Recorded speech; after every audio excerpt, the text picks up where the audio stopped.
Sachin, thank you very much for joining us. So, what have you been up to before I ask you the other questions in the last 10 months? I'm the president of the party in the state, and we have a lot of work to do to rebuild the party, and we are in opposition not just in the center but also in the state legislation. So we are building the party from ground up. It's a lot of work to regain the party cadres' confidence and keep the spirits up, and we've won some local elections, so that's added to it. So last 10 months have been, for me, quite rewarding because I think my hard work is paying off to some extent. And what are the 2 or 3 key lessons that you've learned from the reverses that you've had, particularly at the local level, if you were to look at what... Well, I think this country, Rajasthan as part of it, has changed dramatically. There is a paradigm shift now in what people expect in terms of aspirations, expectations, policy making, response of government. The sensitivity issue, the quotient is very high. So one has to keep those realities in mind before you launch on a campaign or you try and fight and win elections. And the Congress party, I think, over the last 130 years has been quite good at adapting itself. And we have to be competitive. At the same time, being an opposition gives you the freedom to be very vocal about many things that perhaps while in government we were, in the elbow room wasn't all that much. What are the things that you sort of picked up and perhaps you'll do differently or are doing differently already? Well, I think losing an election is not the end of life. It's certainly time for you to look inwards into what you stand for, what your values are, and how do you structure, organize and manage a political organization. All these are very key issues which sometimes every political party needs to ask itself, to keep reinventing itself. And I think with the younger people, the Congress needs to do a lot more to really to endear itself to the younger generation of Indians. And people in this country, 3/4 of which are young people, need to be able to understand what Congress party stands for in the 21st century background, not what it was before independence and what we stood for the freedom struggle. So that transition has to take place, and we have to do it from within.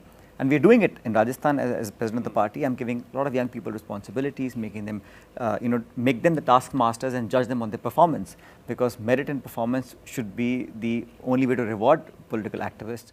And it's a change of culture, it's a change of atmosphere.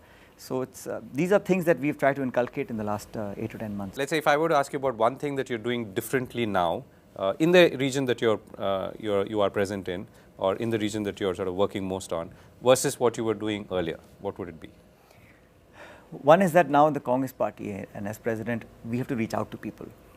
You don't think people come and knock at your door. We have to go and make ourselves available and see how we can join issues with them. What are the problems that they are facing, and how can we be the catalyst for their resolution of those problems to make the governments... If you could illustrate that?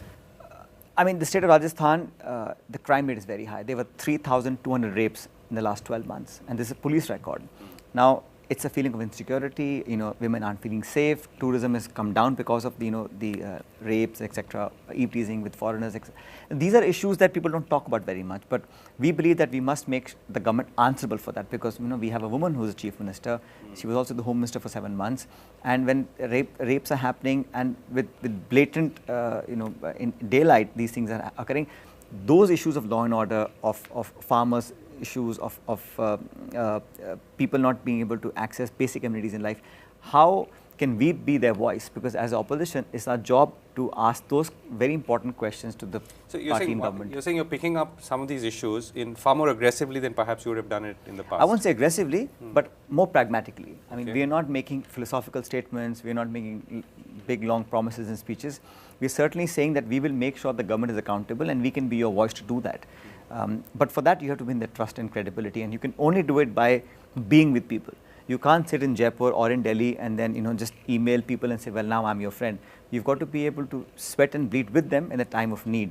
And once you are with people, you get their confidence and their blessings, and then political dividends are an outcome of that process. And you're getting a sense that if you were to keep going down this path, working closely with people in your region, you would be able to endear yourself sufficiently to, let's say, have a strong go at the next election that you might fight. I mean, we are a political party and we are here to get people's vote to be able to serve them. Now, I won't be as pompous as to say that, yes, we will score the next electoral victory, because we've lost very badly. When I took charge, the circumstances were such that we had never got as low a number in the assembly as we had. We had 20 out of 200. That has never happened in independent India. We lost all parliament seats by huge margins. So at the time when I took charge, it was a pretty desperate situation. So we've come a long way since then, but I still think we have a lot of hard work to do, and we have a lot of catching up to do in terms of political work.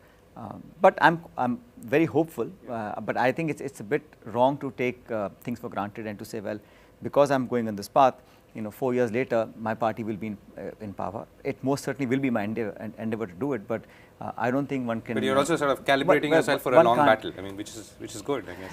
I think there are no small battles in politics. If it's a battle about the people, it'll have to be a long one, because there is no shortcut to success except hard work. One has to really work hard to be able to be successful. Right, that's nice to hear. So, and let me sort of ask you for a small report card of the last 10 months that you've sort of seen this government, which I heard you saying came in with a lot of flourish, promises, rhetoric. Expectedly, not all of that was expected to convert into action, but there still seems to be a gap. But let me sort of ask you to list it out. There's an economic report card and there's a social report card. How would you rate the 10 months of the Modi government?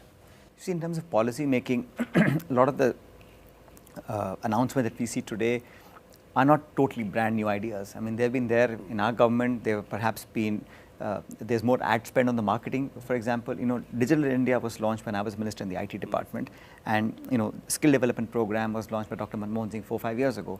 So these aren't brand new ideas. These are necessary tools for India to be able to take on the 21st century challenges.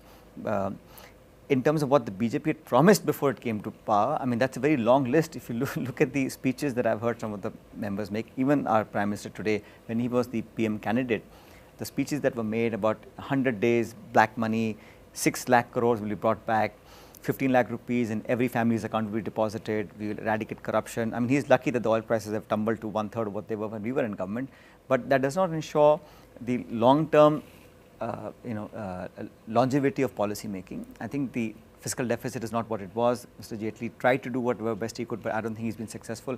So there are a lot of issues that were committed, and the promises that were made, perhaps in the whole charged up atmosphere of campaigning and winning the election at any cost.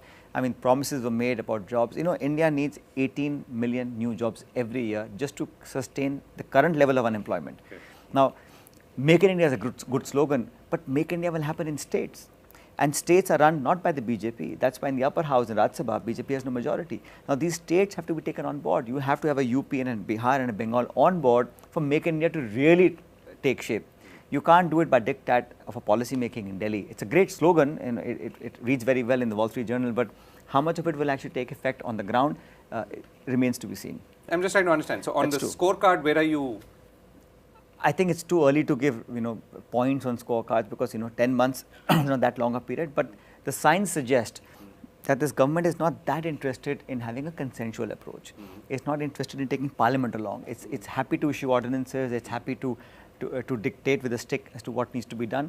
But getting a majority in parliament is not the be all and end all of democracy. You need to have people's concerns on board, and our social fabric has taken a beating. I mean, I think the level of insecurity, the kind of incidences that have happened, the kind of rhetoric you hear some of the BJP leaders talk about, like Mr. Sakshi Maharaj or Yogi Adityanath, the kind of rabid statements they make, it's a bit uncomfortable to hear that.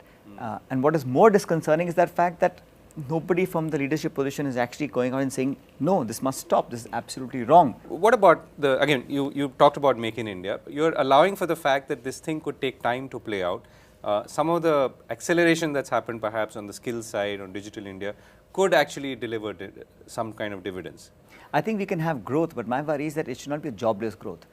You can't have just one sector of our economy doing well and that does not create many jobs. Make in India is a good manufacturing platform because the factories won't be put up in New Delhi, right? They have to be put up in states, and the states control a lot of the land, a lot of the environment issues, a lot of clearances, and all of that has to be, because you can't have a slogan which will not translate into tangible action results on the ground unless the states come on board. And the last 10 months are very clear in telling the world, telling India at least, that the politics will dictate the relationship between the state and the center. What will your three things be that you will be sort of watching like a hawk? One, they have said 6 lakh crores of black money will be brought back into India. 100 days ka kaha tha unhone, 300 days have already gone over. We will ask those tough questions.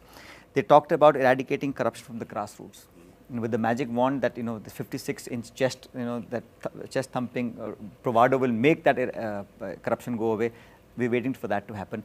And quite frankly, this whole concept of Achhe Din, I don't know, I travel quite a lot in Rajasthan and other parts of India. I don't feel, forget about me as a politician, I don't find the common person in India satisfied with getting the kind of Achhe Din that were promised when the campaign was happening. And this is not a politics of opposition for opposition's sake. I'm saying if tangibly, if people's lives have improved, I'll be happy to accept it. But we haven't seen that in the last 10 months. Okay. So far, my worry is that the world is viewing India as a country that's becoming increasingly more intolerant. And that goes back to the social side of it. And these things have a very long-lasting effect in the psyche of people. And we need to give people that comfort that everyone is equal and will be protected. There are some elements in the Sangh Parivar which make things quite awkward for most of us. I think the elections in Rajasthan are due in 3 years and 10 months' time. And time is flying by, faster than I thought it would. But for me, the real idea is to make the organization robust enough to take on the BJP when the time comes, to make people have the confidence that they can win elections. And by the way, when Mr. Modi had just become Prime Minister, people thought the BJP is invincible. I mean, they had won Maharashtra, they had won Jharkhand, and they were on a roll. And we had by-elections in my state and 4 seats. Yeah. And all 4 MLAs became MPs. That's why those elections were held. Out of those 4, we won those 3 elections. I mean, I think for me, personally, that's the most satisfying aspect of my having worked in those areas, because we showed that, if you don't deliver, people will vote you out.